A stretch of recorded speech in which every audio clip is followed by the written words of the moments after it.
Microfiction, The Tour Guide's Dilemma.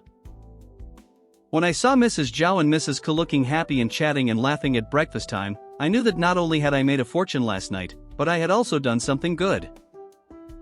My surname is Su, and I am a tour guide by profession.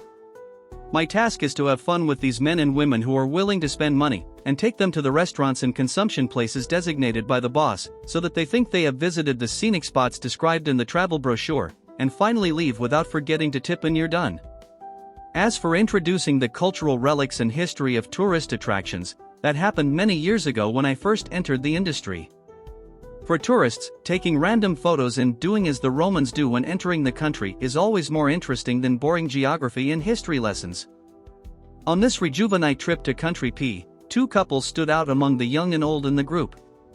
Mr. Zhao is a cautious old doctor. He is always seen running behind the young wife while carrying a digital camera and panting. At first glance, Mrs. Zhao looks like his daughter. She is as pretty as a flower, and she is a natural beauty who attracts bees and butterflies. Mr. Ke, who is in his prime, nicknamed Big Young Master, claims to be an investment consultant.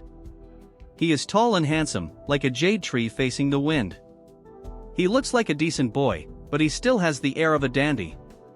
Mrs. Ke is simple and reserved, with a mediocre appearance, but she has the aura of a famous family. Along the way, Mr. Ke chased Mrs. Zhao fiercely and unscrupulously looked for opportunities to chat up and show courtesy to her, which reached a level that made people look at her.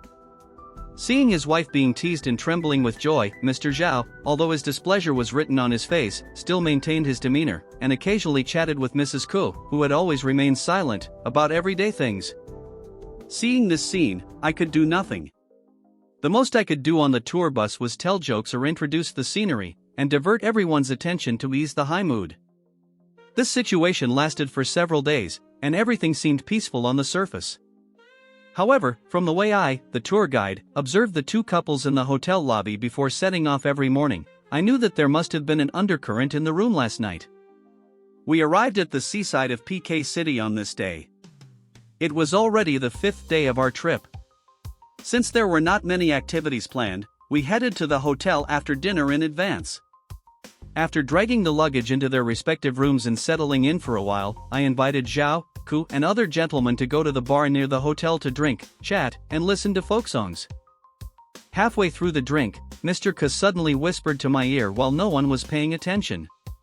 "Xiao Su, I want to ask you a favor." "Please say." "I want Mr. Zhao's room key." "What did you say?" Just as I was about to ask him if he had drunk too much, a wad of bills was already stuffed into my pocket. "You can give him the one from your room and ask the waiter for another empty room." "But, he will find out. The old man is already drunk.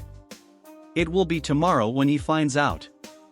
You tell him you made a mistake and apologize to him." I hesitated for a while, then reached into my pocket and felt the stack of bills and the gentleman's keys. 902, this is your double room. I offered it with both hands.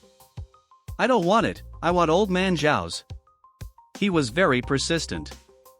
"Okay, room 912, this is Mr. Zhao's double room." After struggling for a while, I secretly gave him the number plate 912 and the key. Young Master Ke got the key and pretended to chat with someone again. I quickly lowered my head to find my key number 922, ready to hand it to Dr. Zhao. Then someone tapped me on the shoulder. It was Dr. Zhao, who was slightly tipsy. "Xiao Su, you are playing with the key." "Dr. Zhao, you just happened to be here. This is your key." Okay, what other keys do you have?" "I keep all gentlemen's keys in my custody so as not to lose them." He suddenly bent down and lowered his voice. "Is there any key from Mr. Ke?" I want to buy it." "Dr. Zhao, you."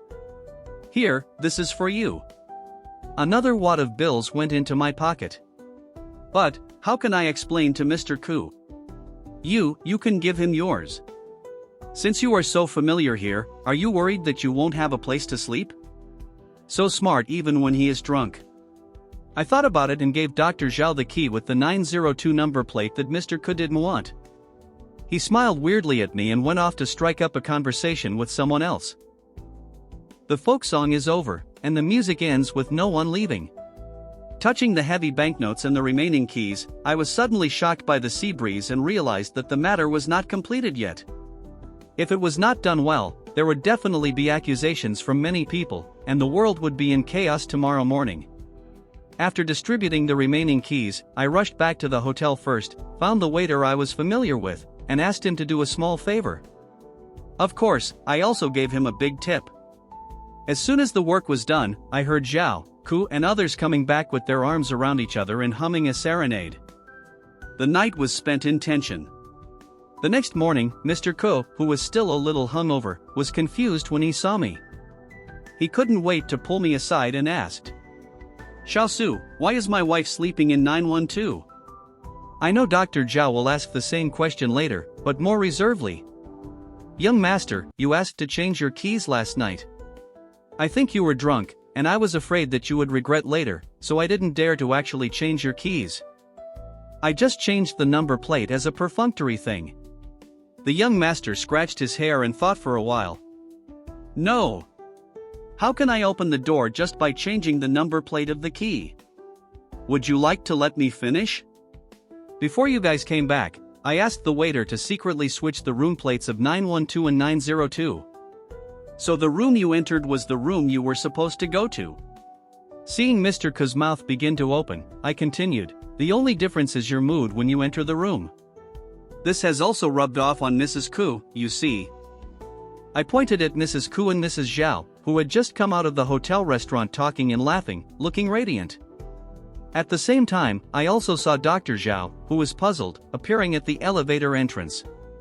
"Good morning, Dr. Zhao," I said.